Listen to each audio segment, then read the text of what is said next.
सुप्रभात बच्चों, उम्मीद करती हूँ सभी लोग स्वस्थ होंगे, सुखी होंगे। आज हम लोग हिंदी व्याकरण की पाठ्यपुस्तक से पाठ 4 संज्ञा के अंतर्गत लिंग और वचन पढ़ेंगे। बच्चों, क्या आप जानते हैं कि लिंग क्या होता है? जानते हैं? ठीक है। लिंग का मतलब होता है पहचान या चिन्ह या निशान। बच्चों, किसी भी वस्तु का, किसी भी व्यक्ति का कोई ना कोई पहचान अवश्य होता है। यही पहचान व्याकरण की भाषा में लिंग के नाम से जाना जाता है। लिंग की परिभाषा। लिंग शब्द के जिस रूप से उसके पुरुष जाति का या स्त्री जाति का होने का ज्ञान प्राप्त होता है, वह लिंग कहलाता है। जैसे समीर क्रिकेट खेल रहा है, शिक्षिका पढ़ा रही है, शेर गुफा में बैठा है, बिल्ली दूध पी रही है, मेज पर फूलदान रखा है, यह छोटी सी कटोरी है। बच्चों, ये सारे उदाहरण तो आपकी पाठ्यपुस्तक में दिए हुए हैं। इसके अतिरिक्त आप अपने आसपास मौजूद वस्तुओं और व्यक्तियों के माध्यम से स्वयं उदाहरण बना सकते हैं। जैसे समीर की जगह अरुण क्रिकेट खेल रहा है या मैं क्रिकेट खेल रहा हूँ। शिक्षिका पढ़ा रही हैं, शिक्षिका की जगह माँ पढ़ा रही हैं, या मेरी दादी मुझे गणित पढ़ा रही हैं। शेर गुफा में बैठा है, तोता डाल पर बैठा है, बिल्ली दूध पी रही है। बिल्ली दूध पी रही है की जगह पे हम कुछ और भी ले सकते हैं। आप अपने आप से भी उदाहरण बना सकते हैं, अर्थात अपने आप को जोड़ सकते हैं। उम्मीद करती हूँ आप लिंग को समझ रहे होंगे और आप सब लोग अपने आसपास की वस्तुओं में इसको ढूंढ करके अपने आप को जोड़ने का पूरा प्रयास कर रहे होंगे। अब हम देखते हैं कि ये लिंग कितने प्रकार का होता है। बच्चों, हमारी हिंदी भाषा में लिंग 2 प्रकार का होता है। एक तो है पुल्लिंग और दूसरा है स्त्रीलिंग। अब हमको यह समझना होगा कि ये पुल्लिंग क्या है और ये स्त्रीलिंग क्या है। सबसे पहले पुल्लिंग को देखते हैं।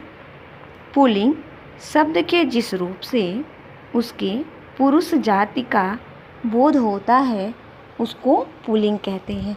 बच्चों, जितने भी शब्द हम बोलते हैं, डेली हम लोग बहुत सारे शब्द बोलते हैं, उन सब का एक अपना लिंग होता है। चाहे वो स्त्रीलिंग में आते हैं, चाहे वो पुल्लिंग में आते हैं।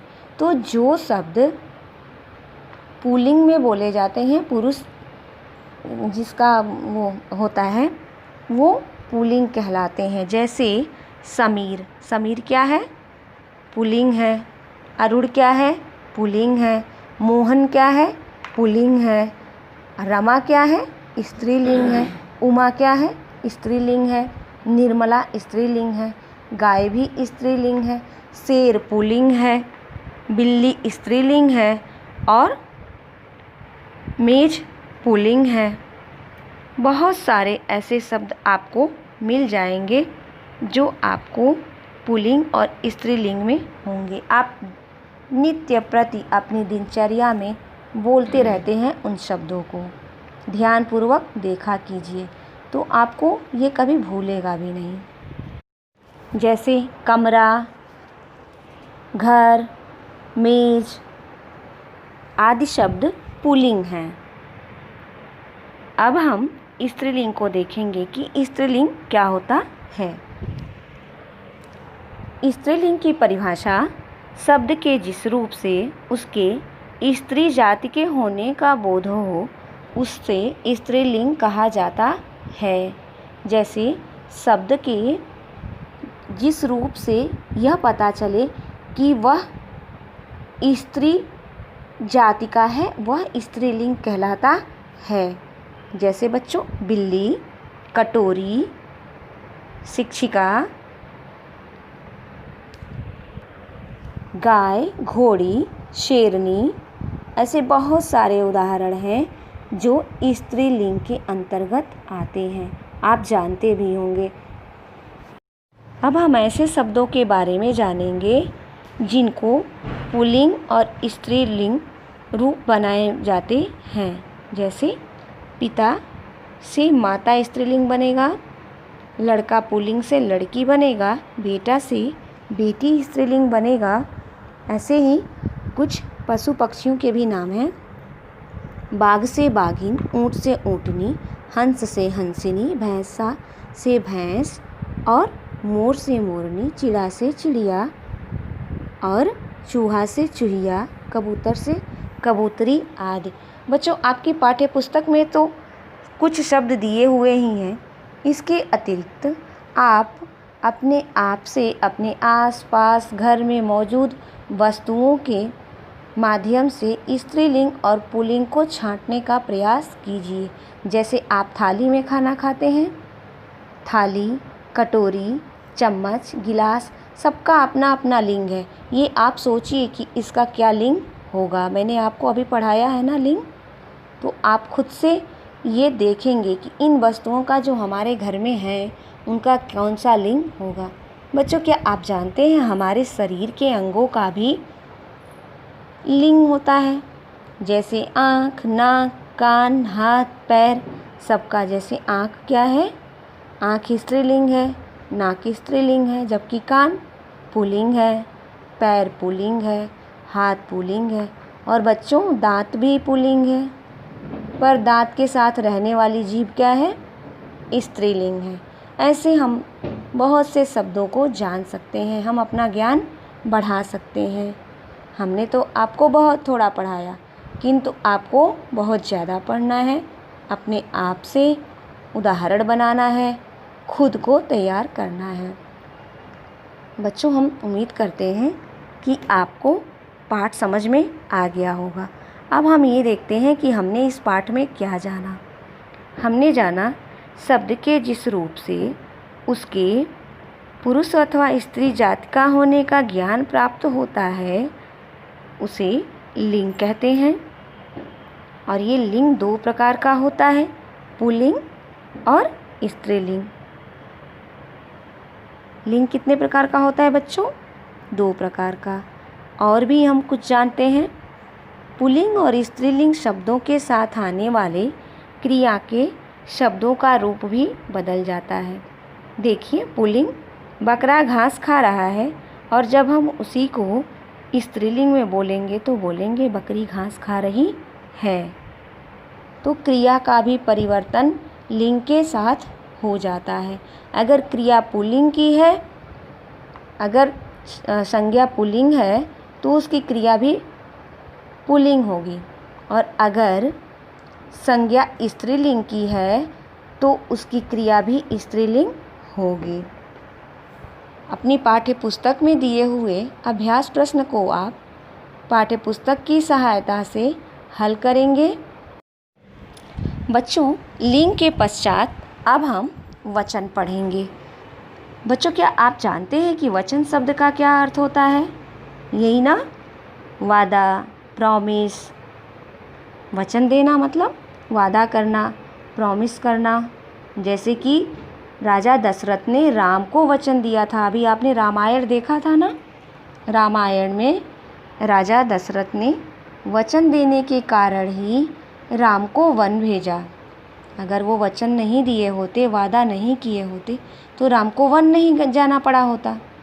लेकिन बच्चों, हमें ये वाला वचन यहाँ नहीं पढ़ना है, हमें तो व्याकरण वाला वचन पढ़ना है। व्याकरण वाला वचन क्या है? चलिए मैं बताती हूँ। व्याकरण में वचन शब्द का अर्थ होता है संख्या। ये संख्या आपको एक वचन और बहुवचन के रूप में व्याकरण में दिखाई देती है। हमारी हिंदी भाषा में केवल दो वचन होते हैं बच्चों। पहले हम वचन को अच्छी तरह समझते हैं, फिर हम उसके प्रकार भी जानेंगे। देखिए, आपकी पाठ्य पुस्तक में भी कुछ चित्र दिए हुए हैं। 3 लड़कियां फुटबॉल खेल रही हैं और पेड़ पर 4 चिड़ियां बैठी हैं। दिए गए वाक्यों में कुछ चीज़ें एक और कुछ एक से अधिक हैं, अर्थात अनेक हैं। फुटबॉल एक है, लड़कियां 3 हैं, पेड़ भी 1 है, और उस पर बैठी चिड़िया कितनी है बच्चों? 4 है। तो ये हो गया वचन और वचन की संख्या। अब हम देखते हैं कि वचन की परिभाषा क्या होती है। तो बहुत आसान है। शब्द के जिस रूप से उसके एक या अनेक होने का पता चले वह वचन कहलाता है। आपने ऊपर के उदाहरण में देख लिया ना, शब्द के जिस रूप से उसकी संख्या 1 है या 1 से अधिक है, यह पता चल जाए वह वचन कहलाता है। सबको परिभाषा समझ में आ गई? यस। अब परिभाषा के बाद और वचन के समझने के बाद हम क्या देखेंगे? सिंपल है, वचन 2 प्रकार के होते हैं, ये जानेंगे। तो वचन के प्रकार कितने होते हैं? 2, एक वचन और बहुवचन। अब हम एक वचन को भी विस्तार से जानेंगे। एक वचन शब्द के जिस रूप से उसके एक से अधिक होने का अर्थात अनेक होने का पता चले, ज्ञान हो, वह एक वचन कहलाता है। जैसे माँ ने मोहन को 1 केला दिया, 1 माला है, संतरा केवल 1 है और मोहन के हाथ में पुस्तक भी 1 है।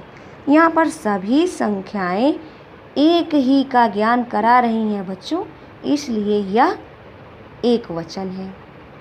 इसकी संख्या क्या हुई? केवल 1 है, तो ये एक वचन है।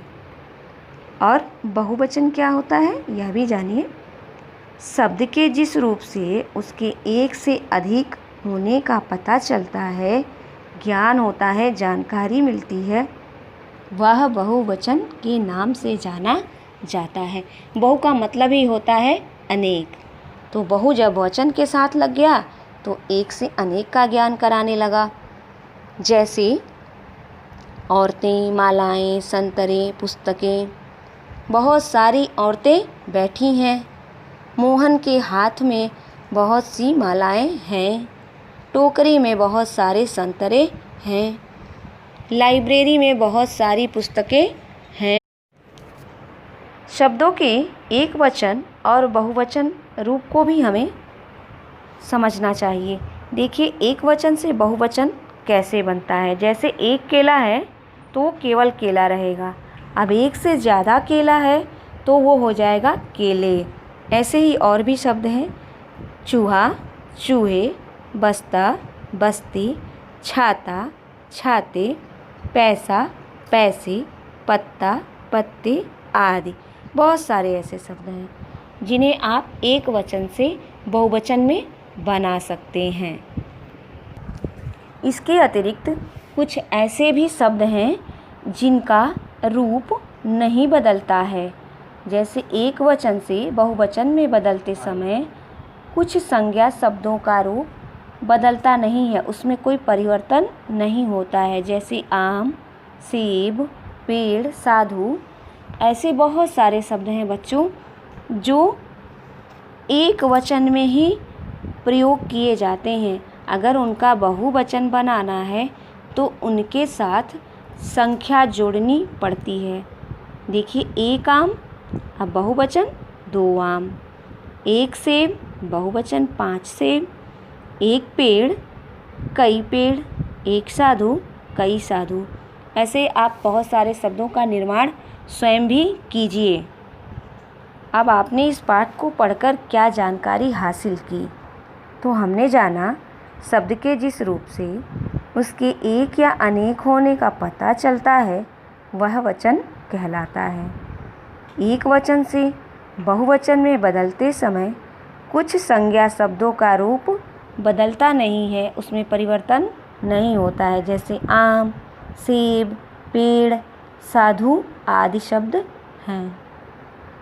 बच्चों, आज आप अपनी पाठ्यपुस्तक में दिए गए अभ्यास प्रश्न को पाठ्यपुस्तक की सहायता से हल कर लीजिएगा। आज अपनी कक्षा को मैं यहीं विराम देती हूँ। धन्यवाद बच्चों।